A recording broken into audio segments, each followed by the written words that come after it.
Hello there, YouTube. This is Brownie again from the Young Zings, and today I have a discussion video made in response to the recent price jump of Kozmo Farm Girl and the astronomical sneak peek price of Kozmo Dark Destroyer. At the moment, Kozmo Dark Destroyer sits at about 135 for sneak peek price of one copy, and Kozmo Farm Girl is about 85 for the cheapest on eBay.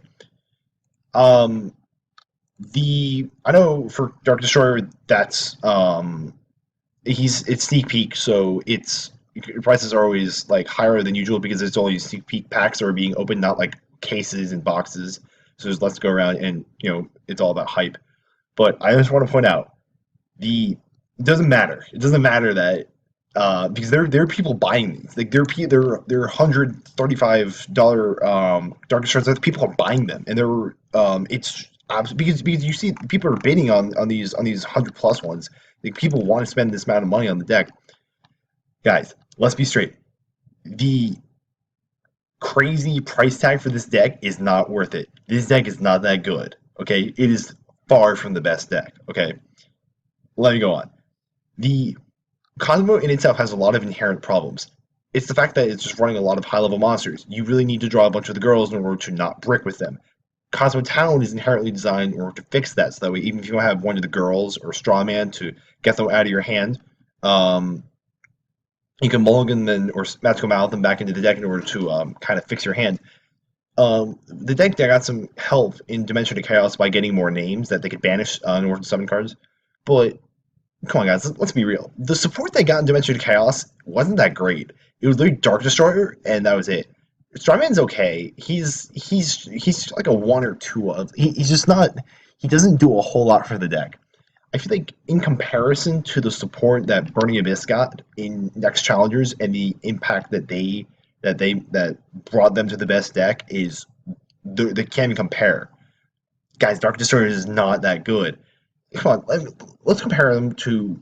I mean, if Dark Destroyer is this expensive, Farm Girl is expensive. Let's compare it to the deck that was earlier this year that equally expensive or more than. I'm not sure. Like they're about the same so far in terms of price. If you look at it now. Necron's Brownie came out, it was like 150, and when Valk came out, I think it was cheap at first, it was like in the 40s, and then people realized you need multiples. I think it rose up to 60 or 70. The main difference between the Necron's large prices and the Kozmo like great prices is that with Necrons, they were like actually the best deck, and they were undeniably the best deck. Everyone knew it. Everyone knew that this deck was just going to absolutely destroy, and it did. It got more than 50% of all YCS tops consistently for months. It did that up until the deck just died by the ban list. Just a few days ago. From February to October, it was the best deck, undeniably. It broke tier 0, I think, at its height. It broke 65% of tops, which is absolutely crazy. It means that like everyone's playing the deck. It was like play this deck or lose. Guys, Kozmo is not that good. There are a lot of, especially with the meta changing, by looking just at the meta after the list and before the Magician structure deck, which I'll get into later. Kozmo looks like, I don't think it's going to be the best deck because it's checked by so many other decks. I feel like Lose One Turn Yang Zing is going to see a rise in play because this deck's relatively cheap, especially with the reprint of Lose One Turn, and it's kind of easy to play. But it's also just so good against a lot of things. I feel like it's good against a majority of this deck. It's kind of like an anti-meta deck. It's really powerful. Also, the Zephyr Yang Zing is also a pretty good deck. I feel like Infernoids also destroy Kozmo, and the Tower Knights they can check Kozmo as well. Like because Cosmos don't really have the ability to like lock down your opponent. Tower Knights can do what they want. Your opponent can't really stop it. It's kind of hard, and they don't really care about the non-targeting things. So like I feel like Kozmo have a decent chance for like the rank of best deck between now and December, which isn't that big a deal. It doesn't merit this price tag if it's only the best deck for 3 weeks, because 3 weeks later you're gonna get these cards. In December, we're going to be getting the Magician structure deck. You see here, guys. This is the best deck. This is undeniably the best deck. The Magicians are absolutely nuts. The deck is crazy consistent. It's crazy powerful. It has multiple checks, not multiples, but it has one large check against Kozmo, which is the odd as Meteor Burst Dragon. Literally, this card's effect, its last effect is very simple. Your opponent cannot activate monster effects during the battle phase. Okay, count honest. You cannot float with Dark Destroyer or any of your guys. You can't tag out with one of your girls, some of the one of the big guys. It's this deck just checks. Um, that's just one card. The next time this card very, very easy. This deck is crazy consistent because there's so much searching. I mean, Skull Combat Joker literally, in fact, searches the whole deck. Anti Magician makes the deck a lot more spammy. You also have Luster Pendulum, um, Ignister Providence. Let's pull them up. Ignister Providence is really easy to summon. I feel like any Pendulum deck can really make this card. It doesn't target. So it gets around this. It shovels into the deck. Doesn't destroy. Doesn't target. Any Pendulum deck can make this. Why would you invest in this card in the future if any Pendulum decks that are coming out can make this card? Okay, Magispectors can make this card too. Or not just Magicians. There's no reason to invest in this deck unless it's like undeniably the best deck like Necrons, but it's not. It's not. It's gonna probably die to future Pendulum decks. I feel it's gonna have a tough time. It might be the best deck for like 3 weeks. Okay, maybe it might get more tops than these three decks. But you know what? It's not going to be that much of a difference. It's not like Necrons, where Necrons were getting like double the tops of all the other decks. And I just feel like these decks are going to be kind of neck and neck because these decks kind of check Cosmo one on one, but Cosmo can kind of beat other decks. I mean, the support they got in Next Challenger in Dimension of Chaos just wasn't that great. It was like this card's kind of okay. This card's not that great. This card's kind of bad. This card's just unplayable. It's not. Literally, if this was Sacrifice, then yeah, Sacrifice is barely an equip card though. But like, it's so much beyond that. Um, this deck is just it's too fragile. It's gonna die. It's gonna die in December. There's no. I can't believe that people are spending this amount of money to get the deck. This isn't Necros. This isn't this isn't on the same level. I had to play a set of farm girls because I was kind of convinced that they were going to get some crazy support. I feel like they're going to be the future, and I kind of wrong.